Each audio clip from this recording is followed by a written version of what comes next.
గీతా, స్వాతి, ఉమా రండి. ఏంటి హడావుడి? హడావుడి కాదే, ఆనందం. ఎన్నాళ్ళ నుంచో చూడాలనుకున్న నా శ్రేయోభిలాషిని ఈ రోజు కలుసుకోబోతున్నానన్న సంతోషం. ఏంటి, ఆ శ్రేయోభిలాషిని కలుసుకోబోతున్నావా? అతను ఎవరో నీకు తెలియదు కదే. తెలుసుకుందామని ఉత్తరం రాశాడు. నిజమా? అవును. ఈరోజు సాయంత్రం 6 గంటలకి అష్టలక్ష్మి దేవాలయం రమ్మని రాశాడు. అయితే మేము వస్తామే. అమ్మా, అది మాత్రం కుదరదు. ఎవ్వరికీ తెలియకుండా నన్ను ఒక్కదాన్నే రమ్మన్నాడు కనుక.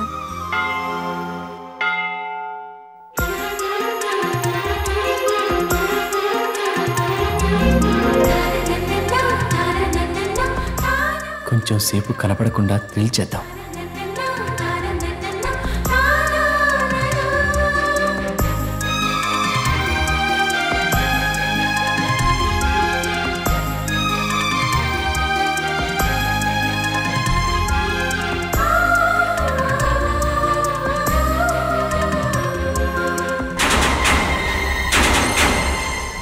హాయ్ అంజలి. ప్రభు ప్రభు ప్రభు నువ్వు? ఎస్, నువ్వే. నా ఊహ నిజమైంది. నా ఆలోచన కరెక్ట్ అయింది. నేను ఎప్పుడూ అనుకున్నాను ఆ శ్రేయోభిలాష్ నువ్వే అయి ఉంటావని. మై గాడ్, ఇంతకాలం కనిపించిన దేవుళ్లాగా సాయం చేసింది నువ్వే అయినందుకు నాకెంత సంతోషంగా ఉందో తెలుసా?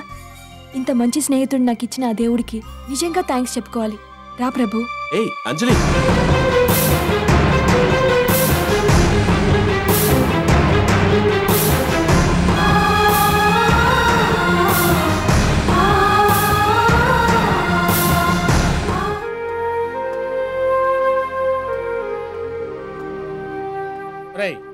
నువ్వు ఇలా డెడ్ అయిన ఫోన్లో సైలెంట్ గా ఉంటే కుదరదురా. తర్వాత ఏం చేయాలి ఆలోచించు. ఏం ఆలోచించడు బాబాయ్? ప్రేమకి ఆకర్షణకి తేడా తెలుసుకోలేని అంజలి ఆ ప్రభుకి దగ్గర అవుతోంది. అన్నీ తెలిసి కూడా ఏం చేయాలో తెలియని స్థితిలో నేనున్నాను. ఒరేయ్, నువ్వు ఇలా వేదాంతం మాట్లాడితే ఎలారా? నువ్వు అంజలిని ప్రేమించి పెళ్లి చేసుకోవాలనుకుంటున్నావు, అంతే కదా? పెళ్లి చేసుకుని ప్రేమించు, వెరీ సింపుల్. ప్రేమకే గతి లేకపోతే పెళ్ళెలా బాబాయ్? అరే, ఆ విషయం నాకు వదిలే. నేను మాధవరావు గారితో మాట్లాడి ఆ అమ్మాయికి నీకు వివాహం అయ్యే ఏర్పాటు నేను చేస్తా కదా. బాబాయ్ నువ్వేమీ వరి అవద్దు. నిజమా? ఆయన ఒప్పుకుంటే నేను చాలా అదృష్టవంతుడి బాబాయ్. ఒప్పుకోపోవడానికి మాధవరావు గారు మాయరోగమా? 10,000 రూపాయల జీతం, పరువైన కుటుంబం, అందమైన స్వరూపం. అసలు నీ అంత మంచి మాధవరావు తపస్సు చేస్తే మాత్రం దొరుకుతాడా? రే, నువ్వు ఎప్పట్లో సంతోషంగా ఉండు. మిగతా విషయాలు నేను చూసుకుంటాను.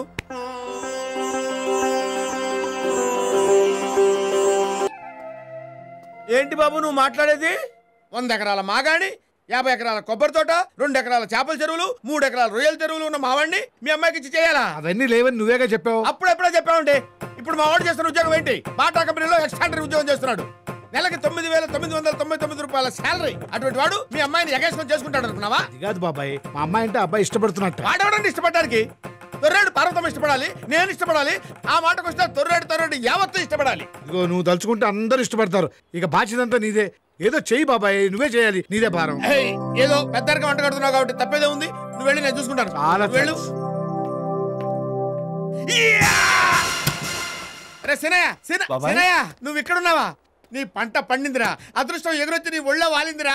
ఏంటి బాబాయ్ ఇంత ఆనందంగా ఉన్నావు? ఆనందం అంటే మామూలు ఆనందం కాదురా, పరమానందం, బ్రహ్మానందం. టెలిఫోన్ కనిపెట్టినప్పుడు గ్రహం బెల్ కూడా ఇంత ఆనందపడి ఉండరా. ఇదిగో ఈ స్వీట్ తీసుకో. అసలు విషయం ఏంటో చెప్పు బాబాయ్. మామూలు విషయం కాదురా. అంజలి ఫాదర్ మాధవరావు గారు నీ పెళ్లి కొప్పుకున్నాడు రా బాబు. బాబాయ్ వదలండి. సారీ అండి, ఆనందం ఎక్కువైనప్పుడు పక్క వాళ్ళని కౌగలించుకోవటం మా తొర్రేడు వాళ్ళకి అలవాటు. మంచి అలవాటే. చిచి. ఒరేయ్, నువ్వింకా ఆలస్యం చేయొద్దురా. వెంటనే మీ అమ్మని పిలిపించు, అంజలి మెడలో తాళి కట్టు. దిల్ చాతా హై. Shit.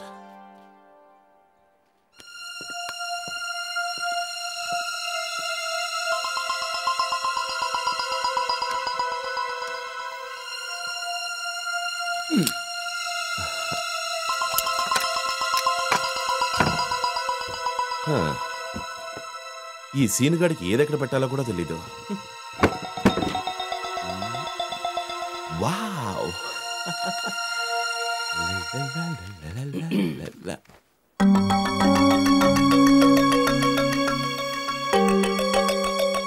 ఏంట్రా, నేనేదో దొంగతనం చేస్తున్నట్టు ఆ చూపు?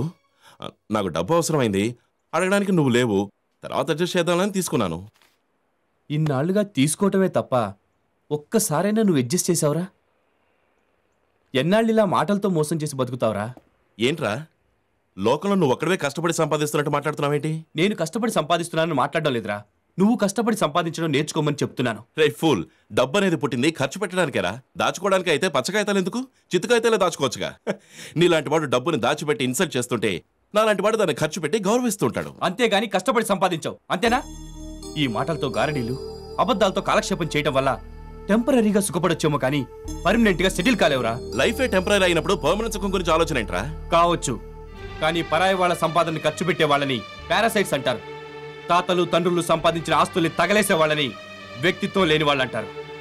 రూపాయి ఖర్చు పెట్టే ముందు ఆ రూపాయి సంపాదించడం ఎంత కష్టమో తెలియాలి.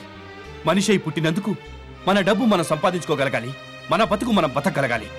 అర్థమైందిరా, నువ్వేంటో నాకు పూర్తిగా అర్థమైందిరా. నీలాంటి స్వార్థపరుడు నా ఫ్రెండ్ని చెప్పుకోవడానికి సిగ్గుగా ఉంది. లుక్, నీ మీద ఆధారపడి బతుకుతున్నట్టు మాట్లాడుతున్నావు కాబట్టి చెప్తున్నాను. నేను తలుచుకుంటే 1 వీక్, విత్ ఇన్ 1 వీక్ నీకంటే మంచి జాబ్ సంపాదిస్తాను. అలాగా? అయితే వెంటనే తలుచుకోరా.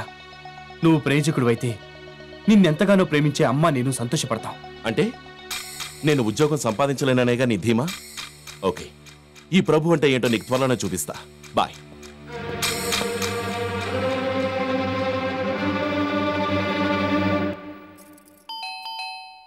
వస్తున్నా.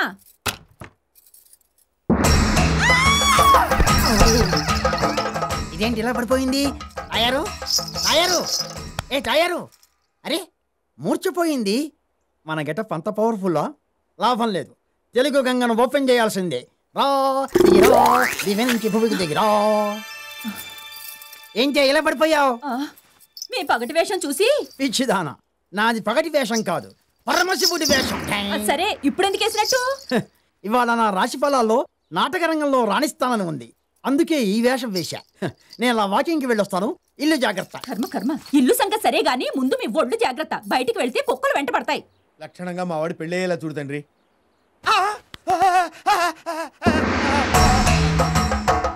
భక్త, నీ భక్తికి మెచ్చాను, నువ్వు నాకు నచ్చావు.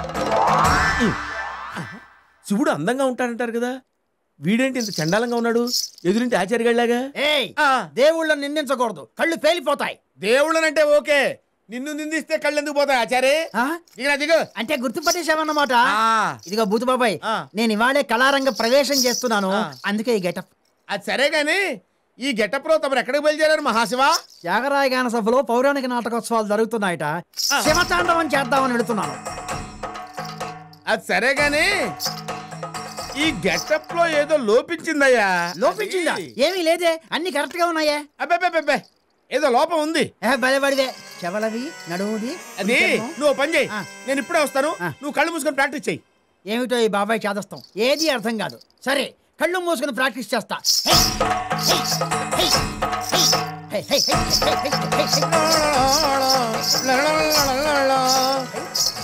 ఆచార్య, నీ కుప్పిదంతా ఆపి నీ గెటప్ లో లోపం ఏంటో ఒకసారి కళ్ళు తెరి చూసుకోమ్మా.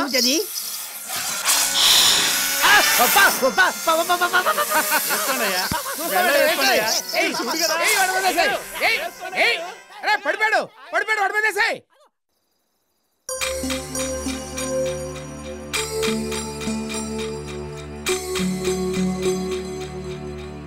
రూపాయి ఖర్చు పెట్టే ముందు ఆ రూపాయి సంపాదించడం ఎంత కష్టమో తెలియాలి, ఎంత కష్టమో తెలియాలి, ఎంత కష్టమో తెలియాలి.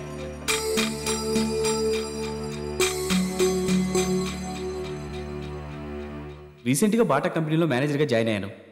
అన్నట్టు మా ఎండి గోపీనాథ్ గారు చాలా మంచి బిలియర్డ్స్ ప్లేయర్ రా, చాలా మంచి బిలియర్డ్స్ ప్లేయర్ రా, చాలా మంచి బిలియర్డ్స్ ప్లేయర్ రా.